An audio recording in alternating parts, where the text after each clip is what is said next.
The other game released for the Mark III in October of '85 was Teddy Boy. In this game, you control what seems to be a little kid who is really happy to have a gun. You move around, jump, and shoot. The controls don't get any simpler than that.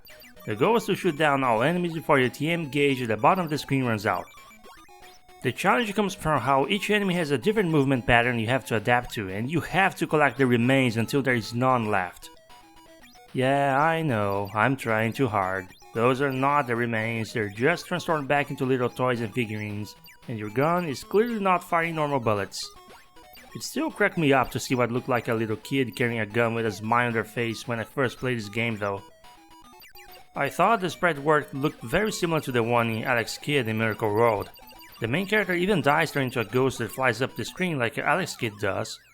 I tried to do some research about possible connections between Teddy Boy and Alex Kidd, but strangely there doesn't seem to be anything official.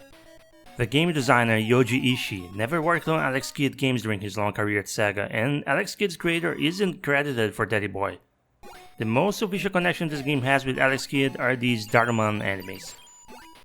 As a bit of extra trivia, Yoji Ishii would produce a lot of Sega titles through the 90s, like Nights into Dreams and Panzer Dragoon. Today he's the CEO of Arzest, that game publisher everyone in the world loves for co-developing that smashing success Balan Won the Road, which ended up leading to Sonic co-creator Yuji Naka going to prison. This is another arcade-to-home console conversion from Sega. The arcade game was fairly successful in Japan but never made it to the West. It was actually created to promote a Japanese pop singer from the time called Yoko Ishino. She had a single coming out called Teddy Boy Blues and the game was named after it. The arcade version even has an intro to remind you of its intended purpose. This intro is not included in the Mark III or Master System version, and I can't say that was a bad decision. If I saw this creepy sprite version of Yoko singing my TV when I was a kid, I'd be too scared to play. In reality, I'm sure the Wii originally cut this out and changed the title to simply Teddy Boy has to do with licensing.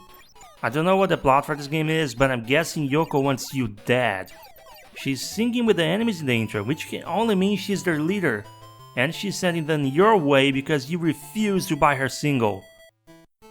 The arcade version definitely looks better, it's significantly harder, it also features completely different bonus rounds. Although it doesn't look like anything the Master System would have been able to handle had they developed the console version as a cartridge game instead of a tiny 32KB size My Card release. My Card games are basically fancy Atari games in terms of scope. So it comes as no surprise that Teddy Boy falls in line with early NES style arcade games with very small levels. However, in addition to the dice from which enemies spawn, this game also features two unique gimmicks. While the levels are very tiny, they loop in all directions. You have to pay attention to both sides when avoiding enemies, but you also have more opportunities to flank. When enemies get shrunk down, if you take too long to collect them, the shrunk enemies will turn into these fly things and eat away some of your time gauge. This might seem like a very basic platform and shooter hybrid, but in my experience this game is a lot more about learning one level at a time and planning ahead. You will die 100 times before you learn to use your knowledge of the level layouts and enemy patterns or spawn order to succeed. Definitely more of a puzzle solving game than pure action. There are 50 levels in total and it's a serious challenge to make it all the way. Even with the bonus levels helping you score points to increase your amount of lives. Some of the challenge also comes from how it controls, to be honest. Your jump is a bit floaty and the distance is determined as soon as you hit the button. This makes landing on tight platforms more frustrating than it should be and can cause you to land right into an enemy's path. The game also has no chill and will make the tiles you're standing on disappear if you're standing in the same spot for too long.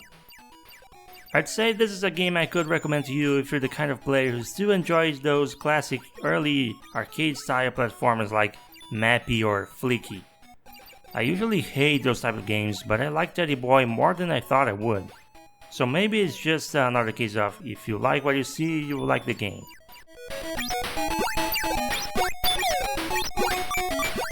Thanks for watching and take care.